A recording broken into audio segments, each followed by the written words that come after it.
오늘의 정치 속풀이는 주진우 국민의힘 의원과 함께하겠습니다. 어서 오세요. 네, 반갑습니다. 법사위가 매번 하실 때마다 싸우는 것 같은데 네. 어제 또 싸우시더라고요. 네. 일단 나경원 의원 간사 선임 건으로 싸우는 거는 이제 그냥 아예 상수로 늘 그걸로 싸우시는 것 같고, 어제는 추미애 위원장이 좀 이거에 항의하는 의원들에게 퇴장 명령까지 좀 내리시는 걸 봤는데 네. 상황이 좀 어떤 건가요? 저는 싸움이라는 표현은 좀 안 맞는다고 생각해요. 싸움, 예. 일방적으로 민주당에서 좀 국회 운영을 이제 강행해서 하다 보니까 생기는 현상이고요. 특히 정천래 법사위원장 때 좀 잘못된 관행이 됐는데 네, 당 대표가 돼버리셨잖아요. 그렇죠. 그러니까 추미애 대표는 더 세게 하는 것 같아요. 추미애 법사위원장이 더 강성 지지층만 보고 좀 세게 액션을 하다 보니까 점점 국회에서 처음 보는 장면들이 많이 나오는 거죠. 네. 그러니까 국회의원의 발언권은 사실은 보장을 해주는 이유가 뭐 국회의원이 잘나서 그런 게 아니라 각자 표를 받아서 민주적 정당성이 부여돼 있잖아요. 네. 그러니까 우리를 지지했던 국민들, 또 지지하지 않더라도 우리가 대표하는 국민들을 위해서 발언을 하고, 그게 어떤 토론과 타협을 통해 가지고 이제 법안으로 나오는 건데, 이거는 그런 걸 아랑곳하지 않고 아예 발언권을 막아버리는 거거든요. 이게 헌정사상 최초라고 합니다. 국회의원 3명을 동시에 발언권을 막은 사례가. 맞고 뭐 네. 나가라고 퇴장 명령까지 내리고 뭐 이런 네, 상황이. 네, 굉장히 좀 폭력적으로 국회를 운영한다고 할까요? 네. 그러니까 그런 것들이 문제가 될 것 같고, 특히 좀 어이가 없었던 것은 보통 요번에 대법원장 가짜 뉴스가 있었잖아요. 예. 그게 사실 서영교 의원 발로 발생을 한 거라서 저희가 정치적인 피켓을 그 노트북 같은 데 붙였거든요. 서영고 의원도 법사위원이니까. 네네. 네. 그러니까 가짜 뉴스에 대해서 왜 대법원장은 흔드냐. 음. 법사위가 법원 관련된 일을 하니까 사실 법사위 차원에서 대법원장을 흔드는 것을 견제하기 위해서 붙였는데, 그 붙인 걸 문제 삼았어요. 네. 근데 매번 민주당도 많이 붙여왔고, 붙였을 경우에는 대략 의사진행 발언을 통해서 붙인 취지를 설명하고 상호 뭐 협의해서 그걸 같이 떼거나 하거든요. 네. 근데 그거를 굉장히 강압적으로 문제를 삼았는데, 음. 너무 역설적인 게 그 같은 시간대에 행안위에서 또 민주당 의원들은 자기들 피켓을 저희처럼 붙여놓고 또 정부조직법을 일방적으로 통과시켰거든요. 네. 그러니까 민주당 의원들은 붙일 수 있고 국민의힘 의원들은 못 붙이는 겁니까? 제가 어제 그 점을 추미애 법사위원장한테 지적했는데 반박을 못 하더라고요. 일단 좀 일방적으로 위원장이 진행을 좀 하는 그런 모습을 뭐 저희도 다 볼 수가 있었는데, 네. 어제 추미애 위원장이 또 이런 식으로 얘기를 하더라고요. 이렇게 회의를 방해하면 윤석열 오빠에게 도움이 되나. 네. 근데 윤석열 전 대통령을 언급을 했는데 여기에 뭐 오빠라는 호칭까지 붙여서 굳이 뭐 나경원 의원을 향해서 얘기를 한 것 같아요. 네. 굳이 왜 이런 식으로 얘기를 했을까요? 국회의원의 품격이 안 맞는 거 아닌가요? 예. 사실은 이제 빈정거린 거죠. 나경원 의원과 윤 전 대통령의 어떤 사적인 친분 일 얘기를 하려다 보니까 그런 호칭 쓴 것 같은데. 그러니까요. 사적인 관계가 이제 대학교 때 알았던 뭐 선후배 사이인가 그러실 거예요. 예. 그래서 그 점과 관련해서 대학교 선후배 사이니까 그 호칭을 잡아가지고 이제 빈정거린 건데, 네. 국회가 빈정거리는 장소는 아니잖아요. 그쵸. 그리고 상대방에 대한 예의도 있는 것이고, 그리고 간사를 선임 안 해주는 것도 사실은 굉장히 저는 비열한 행태라고 생각하는 것이, 우리 패스트트랙 사건이 있고 구형이 있었잖아요. 네. 그 전에는 간사 선임권을 안건 자체를 안 올리고 있었거든요. 그러면은 간사 선임을 해줄 의사가 없으면 계속 안건을 안 올리는 게 맞는 건데, 일부러 안건을 잡았어요. 부결을 시키기 위해서. 좀 비열한 짓 아닙니까? 저는 그게 좀 굉장히 비열하게 느껴지더라고요. 굳이 부결시키고 그게 힘자랑하고 그냥 상대당 의원들에 대해서 약간 망신 주기 하려고 일부러 안건을 잡아서 부결을 한 거고요. 네. 굉장히 코미디 같은 장면이죠. 자기들끼리 무기명 투표하겠다고 누가 한지 다 알겠어요. 만장일치로 부결이 돼서. 투표소를 설치한 다음에 네. 본인들이 그냥 가서 몰래 이렇게 투표하는 저렇게 하고 10표 다 부결이 나왔잖아요. 예. 그리고 공개 발언을 이미 다 부결하겠다고 다 민주당 의원들이 떠들고 다녔는데, 무기명 투표한다고 하는 게 그 시간조차도 국민이 세금으로 월급 주는 시간 아닙니까? 네. 그 시간에 애들 장난하듯이 그렇게 국회를 운영해도 되나요? 법사위가 사실 할 일이 되게 많은 네. 곳인데 지금 보면은 지금 진행되고 있는 어떤 특검과 관련된 것 그리고 이제 정부 정책이라고는 합니다만 뭐 검찰개혁 입법청문회라고 하면서 오히려 과거에 이제 이재명 대통령과 연관됐던 수사검사들 불러서 뭐 이것저것 묻고 뭐 이런 식으로 진행이 되고 있는 것 같아요. 네. 어제도 담당 검사들이 꽤 많이 출석을 했는데 보통은 이제 뭐 국감 때 뭐 피감 기관으로서 나오거나 하면은 보통 이제 의원들 질의에 그래도 어느 정도 이렇게 낮은 자세로 임하는데 어제는 보니까 작정하고 나오신 것 같더라고요, 네. 검사들도. 네. 예. 좀 열받을 것 같아요. 솔직히 제가 봐도. 그러니까 모욕주기성 얘기도 하고 너무 말도 안 되는 얘기를 많이 하니까 예. 사실은 국회는 법정처럼 되면 안 되거든요. 그 되게 경계해야 됩니다. 국회법이나 그런 데도 보면은 그냥 재판과 수사에 관여하지 못한다라고 하는 것이 그 국회 구조 자체가 재판에 적합하지가 않아요. 그러니까 의원들이 7분 정도 발언권을 가지고 이제 질문을 하면서 증인들의 말을 자르잖아요. 네. 보통 법정은 증인들의 말을 안 자릅니다. 증인들 말을 들으려고 재판을 하는 건데 이거는 정치적인 주장을 하기 위해서 하는 자리가 많거든요. 그러니까 민주당 같은 경우에는 잘 보시면은 증인이라고 불러놓고 그 민주당 의원이 7분이면 6분 30초를 혼자 떠듭니다. 30초 정도 답변하면은 몇 마디 하려고 그러면은 본인 불리하면은 발언을 막아버려요. 네. 그러니까- 됐습니다. 뭐 이런 식으로. 예. 아, 이거 됐고요. 제 시간이고요. 뭐 이런 식이거든요. 예.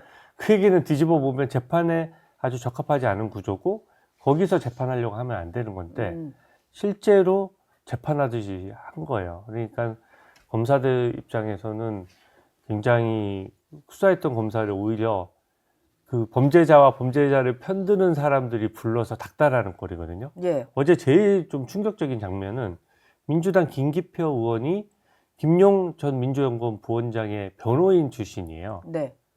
변호를 하다가 국회의원 배지를 단 겁니다. 예.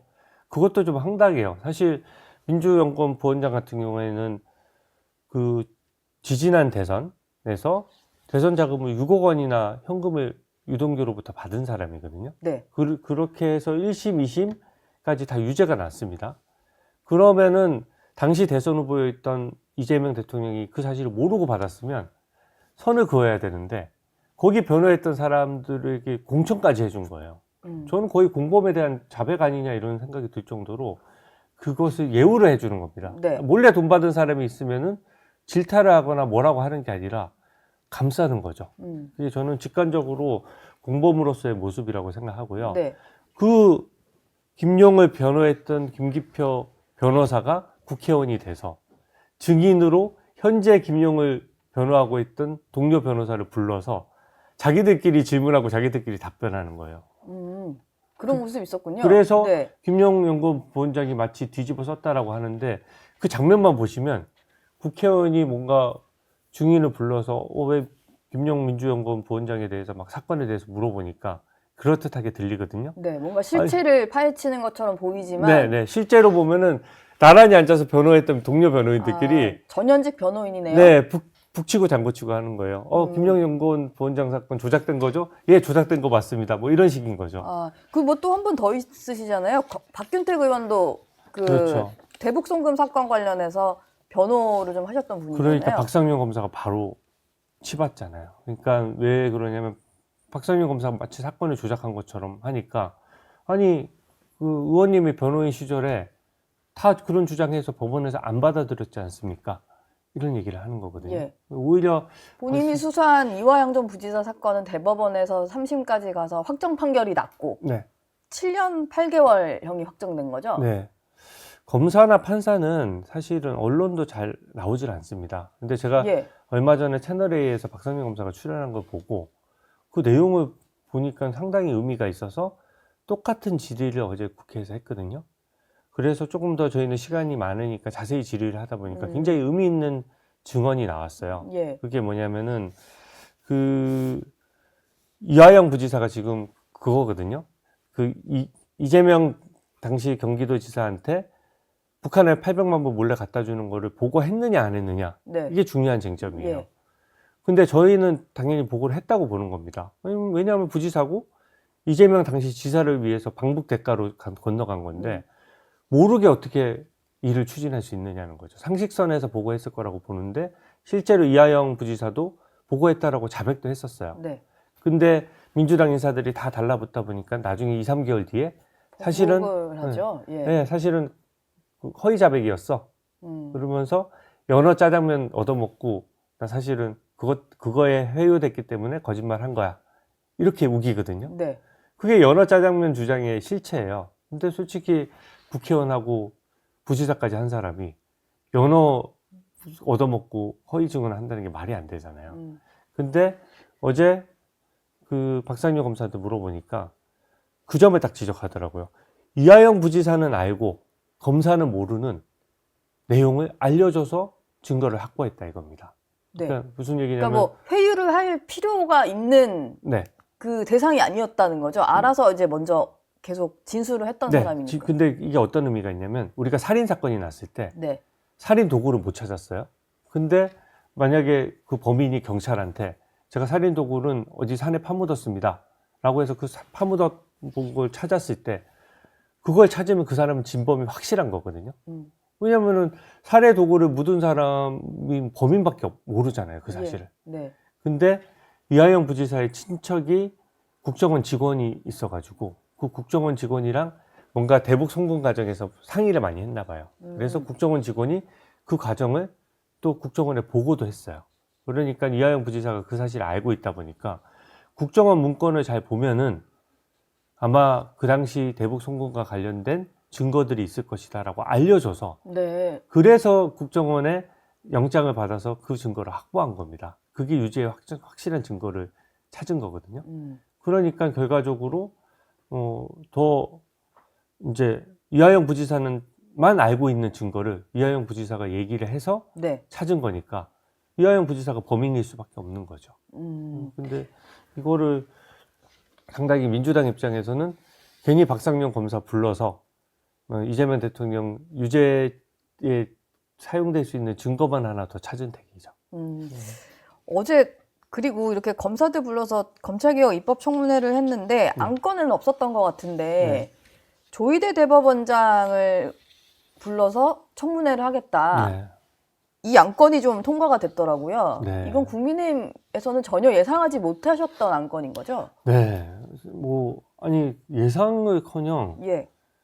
이게 대한민국 헌정사에도 없었을 뿐더러 독재 국가에도 없어요. 제가 사실 요새 AI 많이 하잖아요. 네. 그냥 중국, 북한 사례를 다 찾을 수가 없어서 중국이나 북한 사례에도 이런 게 있는지를 한번 쳐봤어요. AI에게 물어보셨군요. 네, AI에게 물어봤어요. 이제 더 정밀하게 찾아는 봐야 되겠지만 네. 제 기억이나 제가 배웠을 때 어떤 외국 법제에서도 한 번도 본 적이 없거든요. 근데 대법원장을 이렇게 국회가 불러가지고 닥달하고 추궁하고 이런 게 중국에서도 안 일어나는 일이더라고요. 굉장히 놀라운 일이고 국정감사 때 법원 상대로 국감을 해도 네. 법원 행정처장이 나오잖아요. 맞습니다. 대법원장이나 대법관이 나오는 게 아니고. 대법원장은 마치고 나서 예. 그냥 국회에 대한 예의를 표시하기 위해서 잠깐 오는 것이 관례처럼 되어 있습니다. 대법원장을 막 국회의원들이 호통치거나 신문하는 거 본 적 있으세요? 대법원장이 뭔가 발언을 하는 거 본 적 있으세요? 네. 대법원장은 오로지 기록에 따라서 법과 양심에 따라서 판결을 하는 분이지 네. 이분이 뭔가 나와서 판결 내용을 설명하거나 행정을 하는 분이 아니거든요. 네. 그렇게 하는 순간 사법부의 독립이 완전히 흔들려 버리는 거죠. 그래서 사법부 독립을 무시하는 여러 가지 처사를 해서 제가 비판을 많이 했는데 설마 이렇게까지?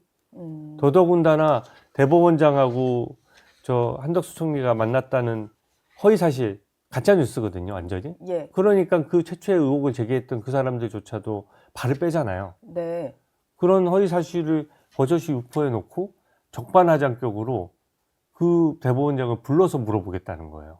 그러니까 저는 굉장히 비판받아야 되는 부분이 있고 국민들께서 이거는 용서 안 하실 것 같아요, 저는. 근데 뭐 조희대 대법원장을 비롯해서 대법관들도 있고 그리고 회동설이라고 본인들이 주장하는 그 회동설에 등장한 인물들까지 부르겠다는 건데 사실 이게 사실인지 확인하려면 처음 의혹 제기한 곳을 불러야 되지 않겠어요? 네, 근데 거긴 열린공감 증인에서 TV잖아요. 뺐더라고요. 네, 열린공감 TV 관계자들이 그 증거라고 만든 거잖아요. 그래서 그 사람들 부르면 제보자가 나오는 거고 더 확실한 거 아닙니까? 예. 근데 벌써부터 이 언론이라고 할 수도 없고 그것을 받은 것도 공당으로서의 정치인으로서는 굉장히 큰 실수를 한 것이 서영교 의원이 그걸 막 틀었어요. 네. 근데 그 제보자의 목소리를 왜 그냥 변조한 거 정도로 생각을 했는데 제보자가 허위 제보를 할 수도 있는 건데요. 근데 알고 봤더니 재현 배우라는 겁니다. 재현 배우. 네. 네. 그래서 AI까지는 아니었는데 네. 어쨌든 그 해명이 황당하더니 AI이거나 재현 배우나 의미가 마찬가지인 거예요. 네. 실제 제보자는 나서지 않고 익명의 제보를 하고 그 제보 내용도 검증이 되지 않고 누구도 자기 이름을 걸고 뭔가 얘기한 게 없는데 자기들끼리 이걸 재해석해서 재현 배우처럼 대본을 만들어서 네. 누군가 읽고 그 읽은 내용을 다시 목소리 변조를 한 거예요. 그게 무슨 증거입니까? 네. 언론사 같은 경우에는 만약에 재현 배우를 쓰게 되면 왜 언론 준칙이니까 잘 아실 거예요. 보도 준칙에 표기를 해야 돼요. 예, 재현 배우라고 정확하게 표기해야 돼요. 그게 왜냐하면 재현 배우는 대본에 따라서 하는 거기 때문에 원 사람이 얘기하는 증언 대비로 다른 내용이거든요. 네. 예, 증거로서는 아무 의미가 없는 거죠. 그쵸. 전문의 전문이고. 그냥 사실 각본을 읽은 거니까 네. 열린공감TV는 증인으로 이제 국민의힘에서 좀 강하게 요청을 하셔야 되지 않을까요?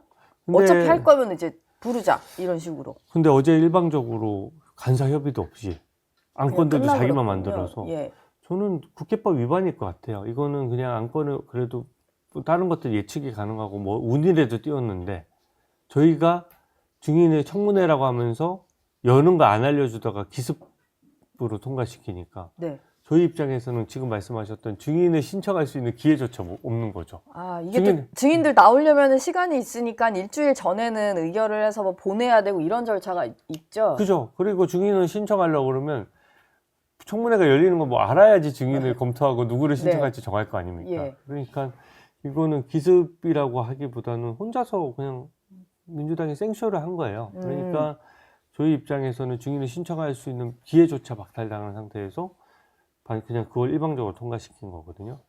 저는 추미애 법사 현장 많이 급하다. 경기도지사 나오려고 완전히 제가 눈이 돌았다는 표현을 써요. 저는 강한 표현을 거의 안 쓰지 않는데 예. 진짜 눈이 도는 정도의 그 행태였다고 봅니다. 경기지사 때문에 그런다고 보시나요? 저는 그렇게 보는 좀 거죠. 더 세게 말한 이유가? 네, 그 쇼츠 예. 찍으려고 법사위를 이용하는 거라고 저는 생각해요. 네. 사실은 그 정도로 심하고 발언 내용도 국회의원의 품격이 너무 안 맞고 전 100% 장담합니다. 곧 얼마 뒤에 그 출마 선언 같은 거 보시게 될 거예요. 예. 그러니까 그런 거를 강하게 요새 발언하는 사람들 중에는 대부분 지방선거에 나오려고 하는 분들이 많거든요. 근데 어제 법사위원들조차도 막 통과를 시켰는데 저희가 대법원장을 일방적으로 증인 부른 거에 대해서 굉장히 질타를 했어요. 네. 그러니까 저도 되게 화가 나더라고요. 이게 대한민국 법치를 이렇게까지 흔드냐. 그리고 거기 있는 의원들은 민주당 의원들도 법조인 출신들이 많잖아요. 그렇죠. 일반 국민이 느끼는 것 대비로 저희는 더 강하게 느끼거든요. 사법부에 대해서 저도 검사로서도 그렇고 변호사로서도 그렇고 재판했을 때 제 마음에 안 차는 판결도 많이 받았어요. 하지만 거기에 대해서 승복하지 않으면은 우리 대한민국이 어떻게 움직입니까? 그러니까 법치를 존중하고 뭔가 사법부에 대해서 권위를 세워주고 예. 정치적으로 중립하는 거는 생명 같은 건데 이거를 민주당 의원들이 막 어겼거든요. 막 질타를 했는데 대부분 법조인 출신 의원들이 눈을 피하더라고요. 어제 법사 그 장면 보면은 아, 그래요? 본인들도 부끄러운 거라고 저는 생각합니다. 양심에 좀 가책을 느끼셨나? 네. 본인들도 네. 법조인 생활을 하면서 교과서로 공부도 했고 헌법 가치에 대해서 리포트도 쓰고 논문도 썼을 거 아닙니까? 네. 근데 너무 부끄러운 거죠. 그러니까 눈을 이제 민주당 강성 지지층 보고 뭔가 통과는 시켰지만 제대로 얘기를 못하고 그냥 눈을 피하는 걸 보면서 네. 저는 이게 상징적으로 보여주는 장면이다. 이렇게 봤습니다.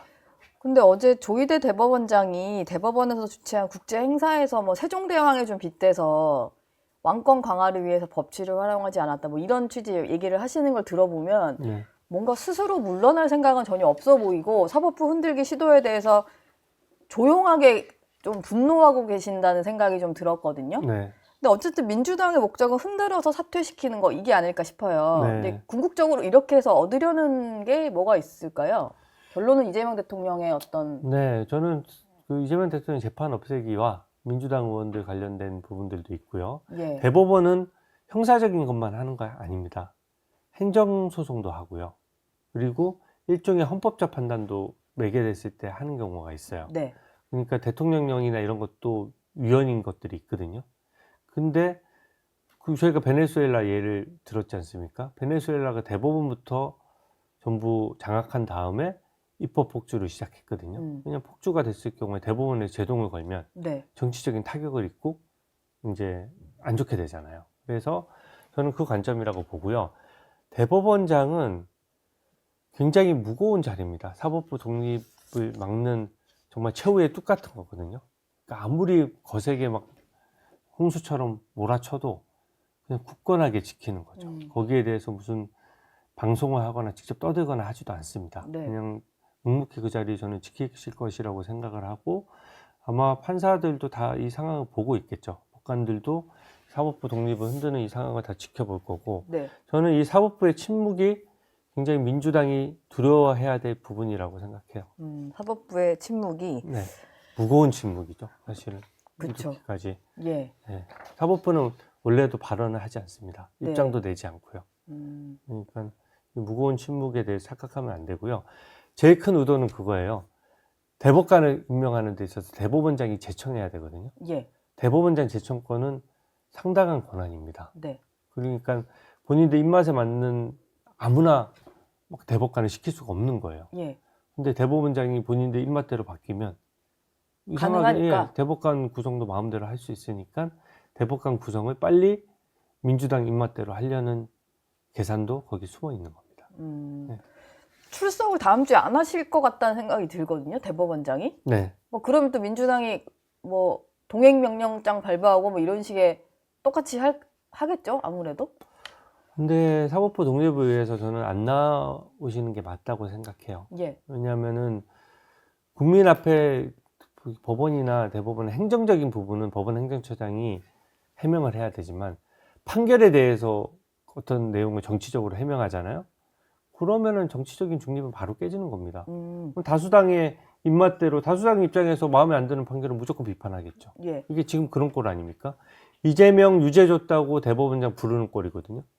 그래서 저는 안 나오는 게 맞고 왔을 때 어떤 사법 리스크도 최종 권한은 다 법원에 있는데 네. 이렇게 위헌적인 상황에서 사법부를 독립을 흔들기 위해서 만약에 한다라고 하면 저는 검사들도 이거 기소할 검사들 없을 거라고 생각하고요. 판사들도 네, 이거 관련해서 네. 그리고 그거는 예. 뭐 이게 자기 식구 감싸기 이런 차원이 아니라 네.